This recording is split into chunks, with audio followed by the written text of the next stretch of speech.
आप सब कैसे हो? आशा करती हूँ आप सब अच्छे हो, मस्त हो, लाइफ को अच्छे से एंजॉय कर रहे हो।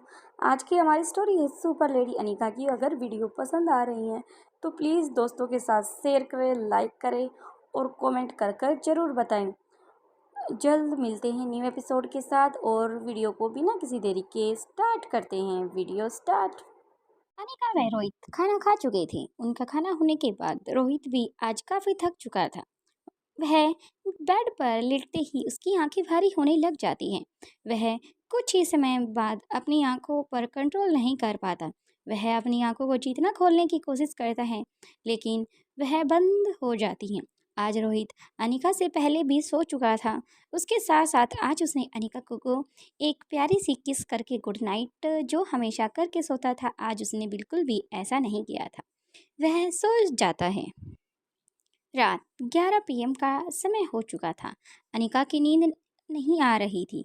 वह अपने फ़ोन में कुछ टाइप कर रही थी क्योंकि उसका ध्यान भी रोहित की तरफ नहीं जाता। वह अपने फ़ोन में काफ़ी टाइम से लगी हुई थी। बार बार कुछ टाइप करती फिर उसे इरेज कर देती। ऐसा काफ़ी टाइम तक करती रही। फिर वह निश्चित अपना मन बना लेती है और फिर कुछ टाइप करती है। उसके बाद वह एसएमएस को छोड़ देती है एम्पीरियर ग्रुप में। इसमें उसने दमयंती के जिक्र किया गया था ताकि कोई भी ग्रुप के मेंबर को दमयंती के बारे में या उसके पास्ट के बारे में कोई भी जानकारी हो तो वो ब्लैक कैट के साथ शेयर कर सकता है। ये लिखने के बाद अनिका ने फ़ोन अपना साइड टेबल पर रख दिया। फिर उसे कुछ याद आता है क्योंकि अनिका को याद आता है कि उसने अभी तक दमयंती के गांव के बारे में कुछ सर्च ही नहीं किया।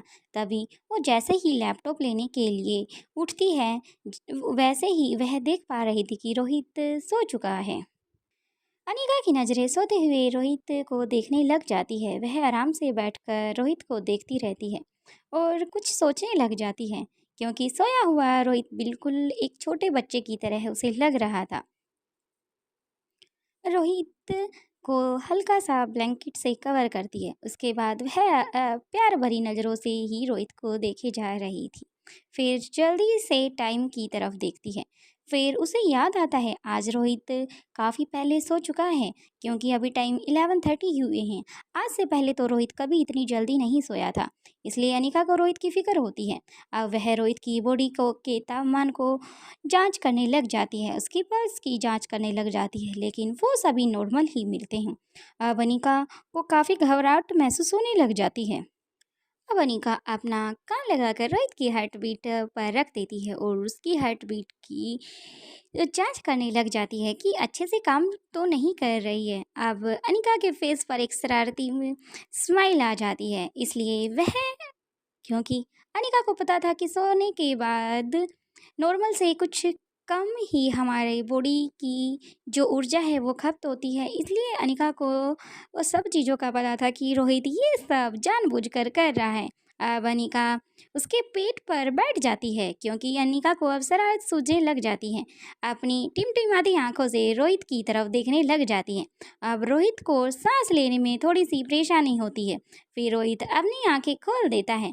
वह अनिका की इस हरकत पर हंसता है क्योंकि रोहित देखना चाहता था कि मैं आज अनिका से पहले सो जाता हूँ तो क्या अनिका भी मेरी तरह उसकी कोई फिक्र करती है या फिर नहीं। अब अनिका भी रोहित की तरफ देखकर हंसना स्टार्ट कर देती है क्योंकि रोहित भी अनिका को देखकर हंस ही रहा था। अब रोहित अनिका को बाजू से पकड़ता है और धीरे से अपनी तरफ खींचते हुए बोला, अब अनिका हट भी जाओ और उठकर जल्दी से सोने की कोशिश करो और अपने काम को साइड में रखो क्योंकि सुबह अपने पीपी मिशन पर भी जाना है। अब अनिका कहती है कि कौन से मिशन पर। अब रोहित कहता है कि हमें पाली भी जाना है सुबह उठकर। अब अनिका को भी याद आ जाता है। तभी वह उठने की कोशिश करती है। अब रोहित उसे दोबारा से कंधों से पकड़कर अपनी तरफ खींच लेता है। अब रोहित अनिका की आंखों में डालकर कहता है कि तुम्हें सोना चाहिए क्योंकि हमें जल्दी उठना है। अब अनिका छोटे बच्चों की तरह है हाँ में अपनी सिर हिला देती है। आज अनिका रोहित की बातों पर रिया की तरह मुंह बना देती है। रोहित की अपने ऊपर से उठाने की कोशिश करता है लेकिन अब अनिका उठना चाहती थी लेकिन उसे रोहित नहीं छोड़ रहा था। अब रोहित उसकी बाजू से पकड़कर उसे बेड पर लेटा देता है और उसके ऊपर आप आ जाता है और उसके फोरहेड पर किस करता है। रोहित की इस हरकत पर अनिका अपनी आंखें बड़ी बड़ी करके उसकी तरफ देखने लग जाती है। अब रोहित ने अपने होठ अनिका के होठों पर रख दिए। अब अनिका रोहित को हाथों से उसके कंधों पर मारने लग जाती है। मिस्टर मारवा, आप ये क्या कर रहे हैं? पता नहीं है आपको कितनी रात हो चुकी है? अब रोहित शरारती अंदाज में अनीका की बात का रिप्लाई देते हुए कहता है, अभी कुछ टाइम पहले तुम शरारत कर रही थी तो मैंने तुम्हें कुछ नहीं कहा और तुम्हारी हामी में हामी मिलाई। अब रोहित आगे कहता है कि कुछ नहीं कह रहा, बस अपनी सुपर लेडी को प्यार से शांत कर रहा हूँ, क्योंकि मुझे पता है कि शांत होने के बाद ही तुम अपना कोई भी कार्य कितनी भी चतुराई से बिल्कुल सफलतापूर्वक पूरा कर सकती हो। अनिका भी रोहित के प्यार करने के लिए रोहित की ऐसी बातें सुनकर अनिका के गाल शर्म से लाल हो जाती हैं। अब वह भी रोहित का साथ देने लग जाती है, उसे मना नहीं कर पाती। कुछ टाइम के बाद अनिका और रोहित सो चुके थे। तभी उन्हें सोए हुए करीब 1 से 2 घंटा ही हुआ था। सुबह 4 AM का टाइम हो चुका था। तभी अनिका के फ़ोन की रिंग बजती है। अनिका उठती है और नींद में ही रोहित को कहती है, फ़ोन देखो किसी का फ़ोन आया है। रोहित अनिका को कहता है, लेकिन अनिका भी नींद में ही थी। फिर अनिका उठने की कोशिश करती है, लेकिन वह अपने आप को उठा नहीं पाती। फिर तभी वह रोहित के कंधे पर थपथपाते हुए कहती है, रोहित प्लीज़ फ़ोन देखो ना, किसका फ़ोन है। तभी अनिका का फ़ोन साइड से रोहित उठाकर उसकी स्क्रीन की तरफ देखता है। यह किसी और की कॉल नहीं बल्कि प्रीति की कॉल आई थी। तब रोहित अनिका को फ़ोन देते हुए कहता है, अनिका उठो जल्दी से, क्योंकि प्रीति की कॉल है। अब अनिका बिल्कुल जो कि अभी तक सुस्त थी वो उस एकदम से एक्टिव हो जाती है, जल्दी से फ़ोन उठाती है। अनिका जैसे ही फ़ोन उठाती है तो दूसरी तरफ से प्रीति की भारी आवाज़ सुनाई पड़ती है, अनिका दी, जल्दी यहाँ अंदर लैब में आओ। इसलिए अनिका जल्दी से रोहित को कहती है, रोहित हमें अब चलना होगा जल्दी से।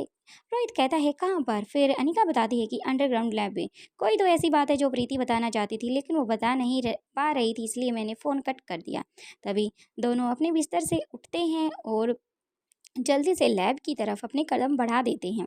प्रीति भी उनके आने का इंतजार कर रही थी, इधर से उधर की तरफ घूम रही थी, क्योंकि आज कौटिल्य और भूमि दोनों का ही रेस्ट था। दोनों ही अपने रूम में सो चुके थे, इसलिए प्रीति उन्हें जगाना नहीं चाहती थी, क्योंकि 2 दिन से सौम्या की देख रेख दोनों ही कर रहे थे। इसलिए आज प्रीति ने अपनी ड्यूटी को वापस ज्वाइन कर लिया था।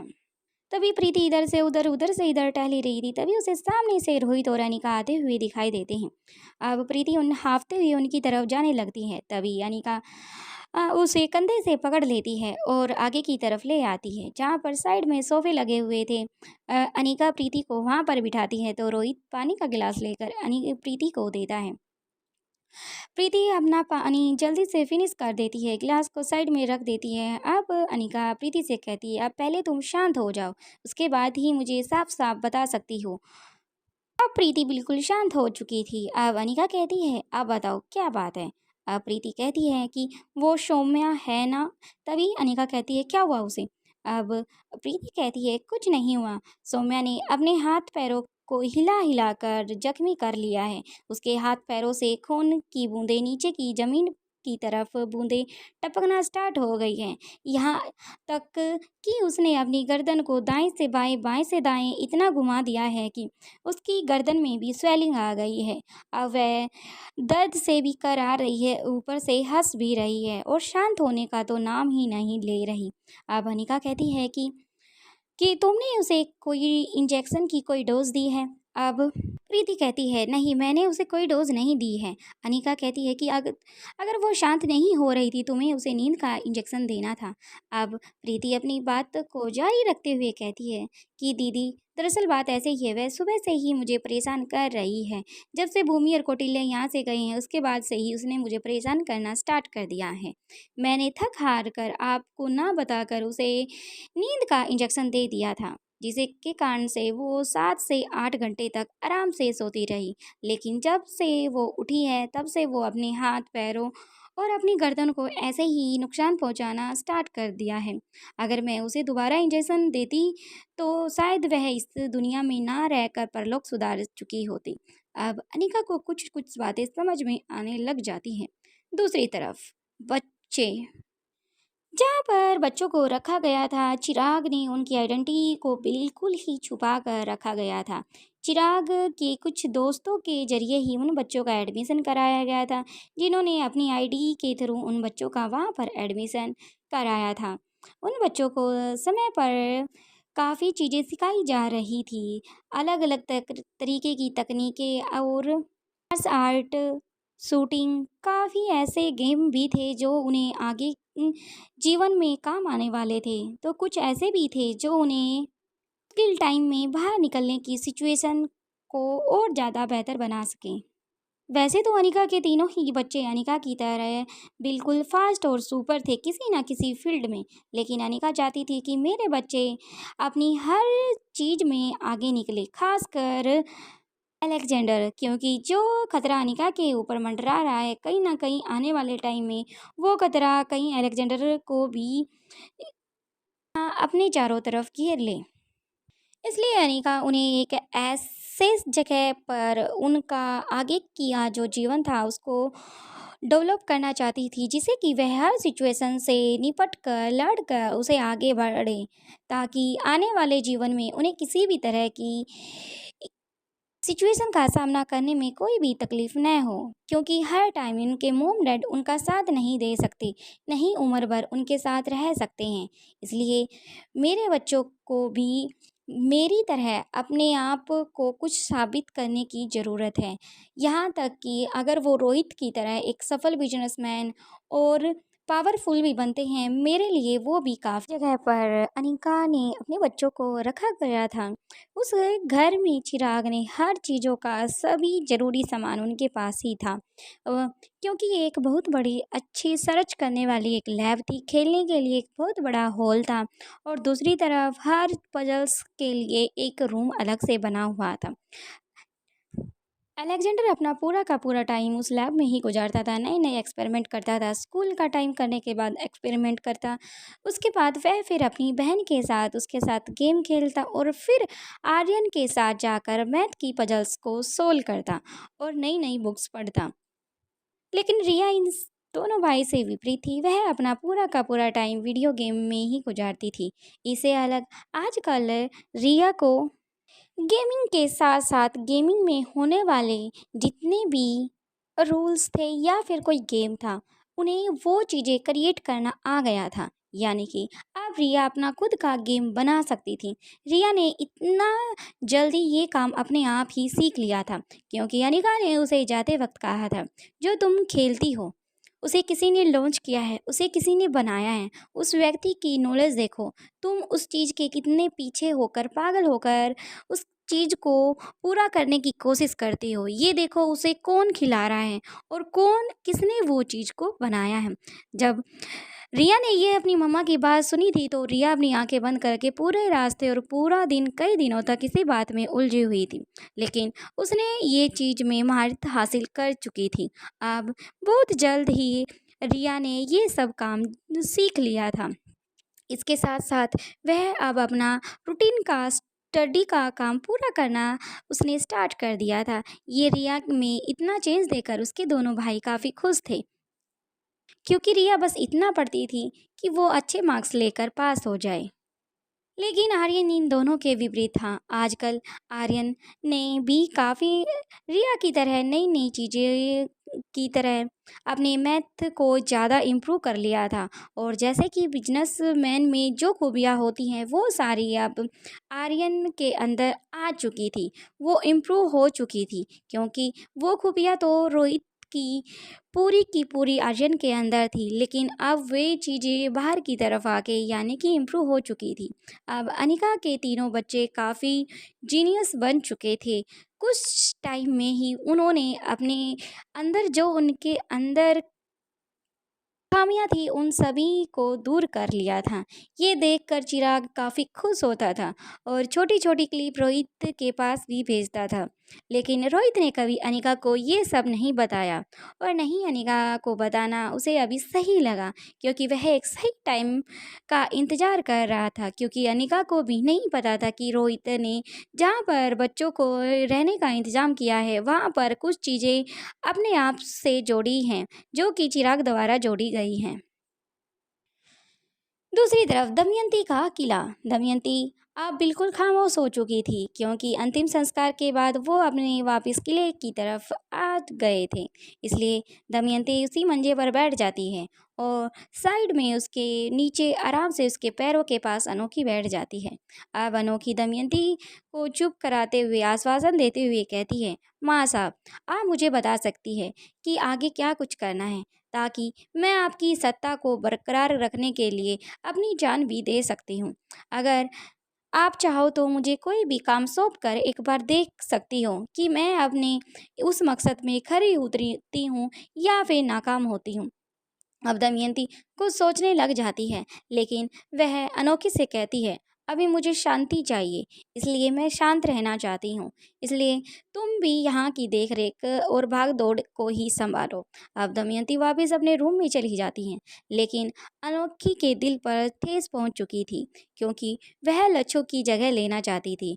अब तो लच्छो दमयंती के पास भी नहीं थी, लेकिन फिर भी उसने अनोखी को वो काम नहीं सौंपा जो अक्सर वह लच्छो को सौंपती थी। अब अनोखी के मन में भी काफ़ी उथल-पुथल मच चुकी थी। बाकी का नेक्स्ट एपिसोड में देखते हैं। वीडियो पसंद आ रही है तो प्लीज़ ज़्यादा से ज़्यादा शेयर करें, लाइक करें, कमेंट करें। दोस्तों, कुछ चैनल का मानना है कि मैं कर रही हूँ। आप पहले तो मैं ये कह रही थी मैं नहीं कर रही, अब मैं ये बोल रही हूँ हाँ मैं कर रही हूँ। बाकी सब समझदार है, इस वीडियो को सुन रही हैं। तो आप सब जान सकते हैं, और किसी के बारे में ब्लेम करने से पहले 100 बार सोचना चाहिए, क्योंकि अगर स्ट्राइक मारने पर आए तो पॉकेट एफएम तुम्हारे चैनल पर स्ट्राइक मार सकता है, क्योंकि मैंने भी और तुमने भी उनकी स्टोरी को कॉपी किया है। क्योंकि जो पुरानी स्टोरी हैं वो सारी की सारी पॉकेट एफएम से ही ली गई हैं। उसके बाद जो राइटर ने प्रोवाइड की वो स्पेशल एक को नहीं, सभी के चैनल पर वो स्टोरी है। क्योंकि जिसके पास वो स्टार्टिंग में स्टोरी थी वो भी हमें कह सकता है कि तुमने हमारी स्टोरी को कॉपी किया है, लेकिन उन्हें को भी पता है कि ऐसा कुछ नहीं है। क्योंकि जो यूट्यूब पर स्टोरी हैं या फिर कोई सॉन्ग पर कोई वीडियो बनाता है वो एक जैसी बना सकते हैं, इस पर कोई भी कॉपीराइट नहीं दे सकता। अगर दे सकता है तो बस ओनली पॉकेट एफएम दे सकता है, अगर उसकी वीडियो हैं। लेकिन मेरे चैनल पर देवी जी, मैं आपको बता दूं, मेरे चैनल पर कोई भी ओल्ड यानी कि 1244 से